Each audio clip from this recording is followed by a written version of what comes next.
All right, take two. Sorry about the Wi-Fi connection there. That's my fault. So hopefully you guys are still on board. We are back here with our second installment of our Wednesday webinars. We're here in our Beaverton store today. We have a very exciting topic about tile. Now, tile is a very beautiful material. There are a ton of options. It can be a little bit scary and daunting. I would say of all the different categories we have in our showrooms, the tile section is where people spend most of their time, because it's not just selecting one style and color of carpet for the entire upstairs. It's not just one hard surface material for the downstairs. Even in a small backsplash space, you can have 6, 7 different materials, different vendors, all coming together for one artistic piece. And I think that's one of the big beauties of tile, is that you're adding value, you are being creative and artistic. It has sustainability aspects, which is great because it lasts so long. And it's just a lot of fun. So we're going to talk about a lot of things. There are a lot of different types and constructions, different uses. We'll talk about pros and cons, considerations to have, and also where these things can go. So without further ado, we have a special guest with us today, Molly with United Tile. She's been in the industry for 15 plus years. She knows her stuff, especially in the Northwest. She's a great partner of ours, and so we're very grateful to have you with us today. And so we're going to start with some of the basics, like ceramic tile. It's been around the longest. We don't have to go into the ancient Egyptian and Mayan inception of tile, but we do want to get into all the playful colors and the options that we have, starting with ceramic. So, perfect. With that. Thank you for getting me out of the house, Garrett. To start, ceramic tile is pretty much made out of a red or a white-bodied clay, and then a glaze is applied. Standard sizes are 4x4s, 6x6s, 3x6s.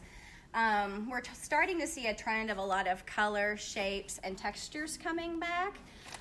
The standard white 3x6 subway is still very popular, but people are starting to be able to add more color and more depth to the looks of their products. Walker Zanger's come out with a line from a designer in Australia called Pedersen, and you can create all kinds of patterns just with different shapes. Ceramic tile is great. It can go on countertops, walls, showers,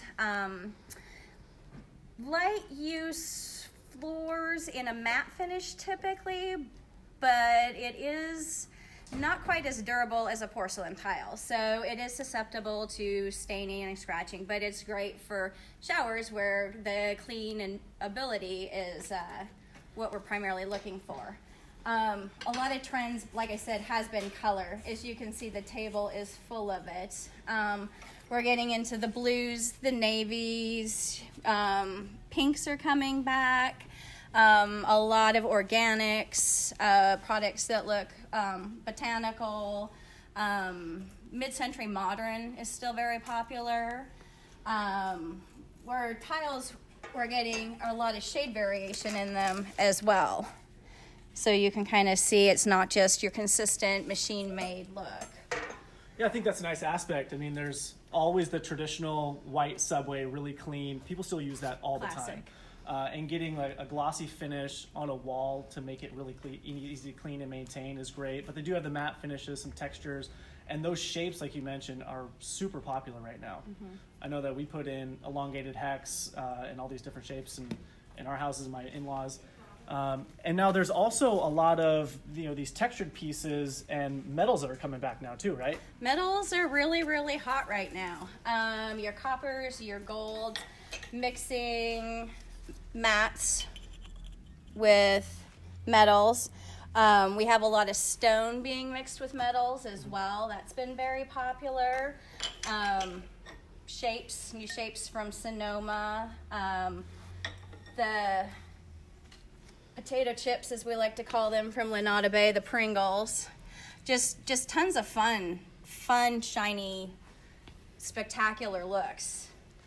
And really, that's one of the big benefits of tile, is that you have so many different options you can put all together. Yeah. I mean, you can have the texture, you can mix the different components, you can create whatever style, color, design you want. You can, definitely. Yeah. You're basically an artist with a blank palette. You can be as complex or as simple as you would like to be. And from there, we move on to glass tile. Glass? Because a lot of those mosaics will have glass mixed in them also. They will, definitely. So, what are we looking at with glass? What are the considerations to keep in mind? Glass, we have kind of roughly 3 options. You have a painted back product, so clear with a painted back. Then you have clear tile or clear glass. And then we get into our stained glass products. So glass is great. You can do shower pan floors with it, walls with it, accents, niches, backsplashes, kitchen backsplashes, pools, spas, just about anything. One thing with glass though is every box comes with a lovely package of instructions. And if it doesn't have instructions, usually all of our glass manufacturers will have some sort of installation instructions on their website or links to it, because not all glass is created equal and not all glass can go in every specific situation. Basically, most of your clear glass is going to come on a mesh mount paper face. So it says mount this side out. This is not the backing. This is the front of the tile. So pretty much with glass installation, a lot of sundry manufacturers have created glass thin sets, since it's been specifically made for glass tile, because it is its own unique beast. So Laticrete has a product called glass tile adhesive. And the thing with clear glass is when you're installing it, number one, you want to make sure all your trowel marks go the same direction. And then you take the flat side of the trowel, you're going to knock your trowel marks down like frosting. And then we adhere our glass to it. And then once we get everything kind of set, then we take usually a spray bottle or a wet sponge, we moisten up our brown paper, pull it off, and then that way we're able to adjust any pieces of tile that have kind of gone wonky or whatnot during our installs. Usually the biggest questions or biggest phone calls that a lot of us get are, there's stripes or lines behind my tile, and that's typically when an installer has not knocked down the trowel marks.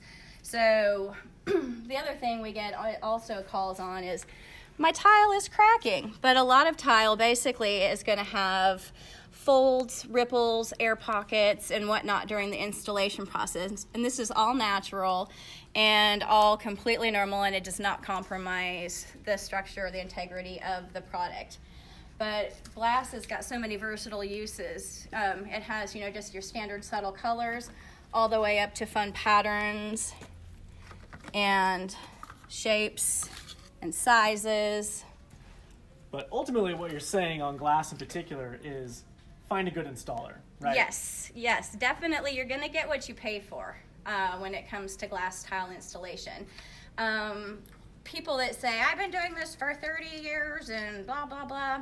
Yeah, things have changed a lot in 30 years because we weren't doing a lot of glass 30 years ago. Mm-hmm. So definitely you want to make sure that your installer is current and up to date on any trends, webinars, CEU credits. We're always offering, installation seminars and whatnot. And it's very important to keep current on trends, especially with glass, because it can have a very disappointing homeowner at the end if it's not done properly. Right. Yeah, and there are a lot of resources that we'll touch on a little bit later about the continued education. But again, that's a large part of why we're doing these things right now. We're very fortunate to work with a lot of very talented tile installers, so we do have great references if anybody's looking for that. That's basically what we do, is we focus on the materials and we make those right connections to build a relationship to find the right installer for your project. And we work very closely with them to make sure that they are all up to date and up to speed. And there are some tricks that I've seen some of the installers use. Some of these tiles are going to be thinner, and you're going to be probably installing them next to a thicker tile. So I've seen some that instead of building it up with thin set to get that level correct, you can use eighth inch jet board or backer board for specifically the thinner parts, and then install that with the thicker tile. Yeah, it creates a nice flat surface. Again, a lot of tips and tricks with all tile. Again, you do want to have a good installer. Glass especially, not as much I'd say a DIY type, unless you're getting setting yourself up for maybe a couple shortcomings. But again, a lot of beautiful options with the glass. Some laser jet, water jet technology as well. Yes, specifically with the Devotion, they definitely do hand cutting, and then they also do the water jet. Most all of the Devotion patterns from Oceanside glass tile are customizable, so you can get as creative or as simple as you want with your colors and your patterns. Let's go look at some of these mosaics behind you. Yeah. So mosaics are their own special little friend. Mosaics, we're going to have basically like a water jet or tumbled. You're going to get tumbled mosaics, which can create really large patterns. There'll be water jet mosaics with stone and ceramic or porcelains in them. We have recycled glass tile that are suitable for floor mosaics, which once again, a lot of products are customizable. Tell us about the green aspect of glass tile. Glass tile basically, especially with Oceanside, they collect all of the recycled glass, the curbside glass, which is called cullet. And then they grind it up and they make it, most of it's probably about 70% post-consumer waste, into their products. Lunada Bay also uses recycled product. I believe Sonoma does as well in their Vahara glass. So glass is really great because y'all of those Corona bottles, I made myself laugh, that go to the curb right now, they're getting made back into some glass tile. Sorry, just had to go there. Anyway, back to mosaics. So yes, recycled mosaics, natural stone mosaics. Pebbles are really hot and popular, as well as penny rounds. The one thing to note with the penny rounds and your pebbles is sheet lines.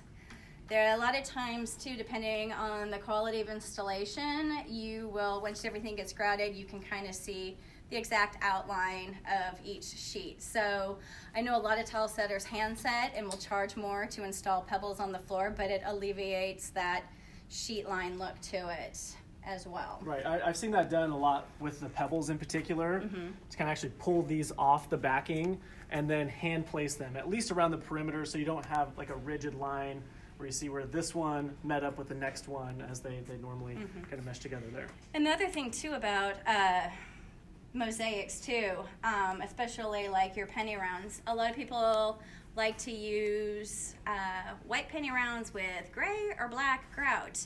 That will also emphasize any imperfections in a subfloor or emphasize sheet lines as well. So the grout color really comes into play too a lot with mosaics as well. To alleviate that, and even on walls, if your substrates aren't completely straight and you have any bows or whatnot in your installing, you can sometimes see, and lighting, it will create shadows and whatnot. So definitely installation is important for mosaics. Now let's talk about natural stone a little bit, because we have some mixed into these, and then down below you have a comparison of natural stone versus a porcelain. So, real quick, as far as natural stone goes, natural beauty, so it's really tough to beat what Mother Earth is naturally providing for us. But there are some limitations to natural stone that a lot of homeowners want to try to avoid. As far as sealing and maintenance, you need to put a good sealer on it, oftentimes, or sometimes even multiple times, even before the grouting process, and usually on an annual or every other year basis. And also your regular maintenance is with a pH neutral cleaner. So it's not just a Tilex or Clorox, whatever it is.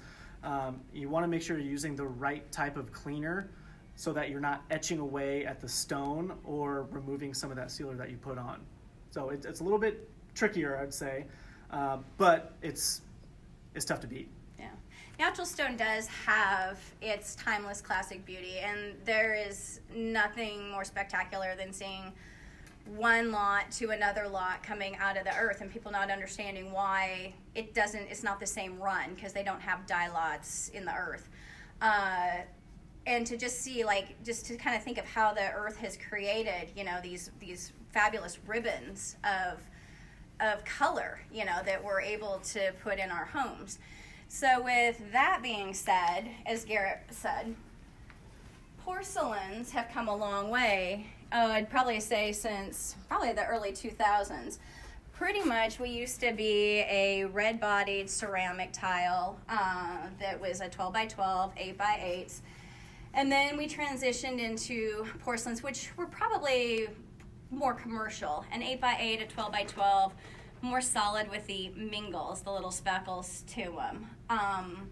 And then we started growing and growing with more porcelain, and our technology has improved. So to the right here, we have a piece of Calcutta, and to the left is a porcelain Calcutta. So what they basically do is they take these giant photos of these natural stones, and then they replicate them back on to the porcelains. And the beauty of it is this is a grout and go type of situation. So you're not having to seal it, maintain it. You don't have to worry about the care and maintenance package with it, whereas your natural stone is definitely going to require a little more maintenance. Right, and real quick, the difference between a porcelain and a ceramic, they're both basically the same base ingredients. Honestly, they're baked mud. Yeah. So the difference with the porcelain is that it's baked at a hotter temperature and pressed tighter to get more moisture out and air pockets. So basically you're creating a more dense material with, honestly, the same base ingredients. So what you're getting is a denser, stronger material, better for even indoor-outdoor floor use applications. You're taking the porosity out, so it doesn't require sealing. It's really simplifying the process on the maintenance and just the overall durability. Yeah, your porcelains can go on showers, counters, walls, ceilings, floors, you name it. Porcelain can pretty much go anywhere. The trends now in porcelain tend to be more shapes, organic looks. We've started to see the look of terrazzo come back, believe it or not, from the 60s. Exposed aggregates. We have a great new series called Alter Ego from Provenza, and it's a wood that has kind of an opened concrete look, and then there's also a matching 8 by 48 tile and then a 12 by 24. So you can get very creative with your installs, and it has multiple colors to it as well. Our encaustics are still really popular. Our color palette tends to be trending a little more warmer. We're getting out of such the dark grays and the bluish grays more towards the beiges, the creams, the taupes. So it's really nice to see our floor tiles starting to warm up as well. Now these, I remember when a 12 by 24 used to be the huge one. Yeah. And now it's kind of the small one. So, how big are these getting right now? Tile is getting, we have like 6 by 47s, the 24 by 48s, 36 by 36, 48 by 48s. I can't, basically one package of tile is one piece on some of these products. Now let's go take a look at some of those. So, as far as ceramics go, we have a 16 by 47 in a wall tile. This is a ceramic piece. Heavy texture, a lot of patterning going on. 16 by 32s, once again, still ceramics. Porcelains, 24 by 48s. And this piece here would be great for like a wall. It almost creates a look of like wallpaper to it. Once again, large, almost slab-looking terrazzo pieces. But when we start talking about larger format tiles, which is basically anything over 15 inches, we have a whole new set of rules that we have to deal with. The TCNA handbook, which is basically our industry standards or Bible, recommends on a running bond pattern doing a third offset. So it's not going to be a 50-50 split.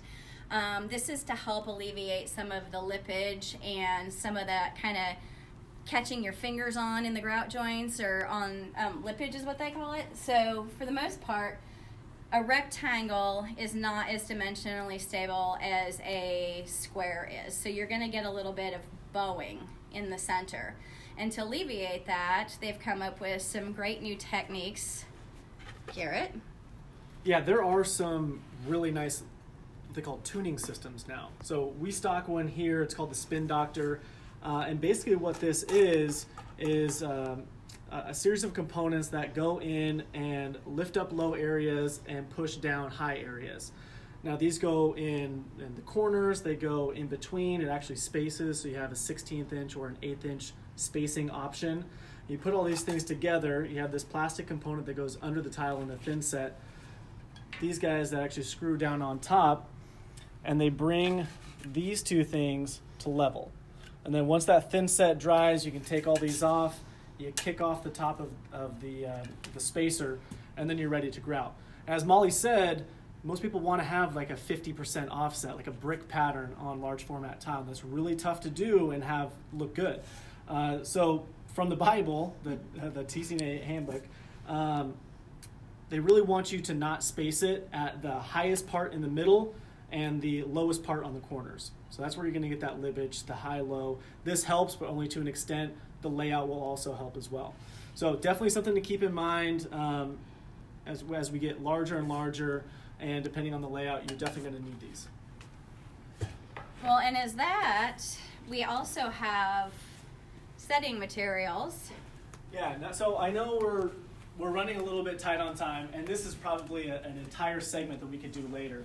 But this has everything from your waterproof shower systems, your underlayments, Heated floors. Exactly. All this stuff. So we'll probably have a follow-up on these that talks about the different setting material types.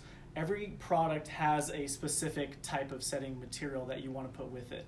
As Molly said before, glass tile has specific glass mortars and thin sets you want to use. So always refer to not owner manuals, but the guidelines for installation. Talk to our staff. We rely heavily on Molly and our other reps to get us this information. We know a lot of it. We don't know all of it. And so that's why we have these great relationships where we can get all the information that you need. But it's a lot easier to ask those questions ahead of time, get the right products, the right setup, to have a smooth installation and a better performance long term. So again, I think we won't dive into these today, but we did want to definitely go over some of those trends. So a lot of mix and matching. The colors are coming back. The mixed metals are going to be big as well. Shapes, and of course large format. Organic, very organic. Yeah. One thing we will be doing is we're going to be having lots of kind of manufacturer sundry webinars. So we're keeping Garrett posted on those to keep on the CFM event calendar as well, so we can all continue to share our product knowledge. Yes, definitely check out our website. That's all of our latest information on our showroom hours, different procedures that we're going through, curbside pickup. We are doing a lot of virtual appointments right now. In Oregon, all of our showrooms are open. We're just limiting how many people we can have in the showroom at any time. In Washington, we're still fully staffed as well, even though our showrooms are technically closed. So we can continue to help you out on your projects. We can quote, order, we can do the virtual appointments as I mentioned, so you can see this stuff without physically being in our showroom. And then curbside pickup for all those will calls and samples that can come in and again keep you going but keep everybody safe. So very important. And again, check out our events page. That's where all of our webinars are. At some point when we can physically go out and shake hands and high five each other and hug again, we'll have in-person events. Hopefully that's sooner rather than later, but in the meantime it's a lot of online webinars, educational. Let's all stay sharp, we'll stay connected, and continue to learn and get better. So I think that's about all that I had in store for today. Thank you again, Molly, for joining us. Thank you for being here. If you have any chat questions, we will try to follow up with those a little bit later. Otherwise, reach out and ask us all the questions that you can. So with that, be safe and have a great day, everyone. Stay healthy.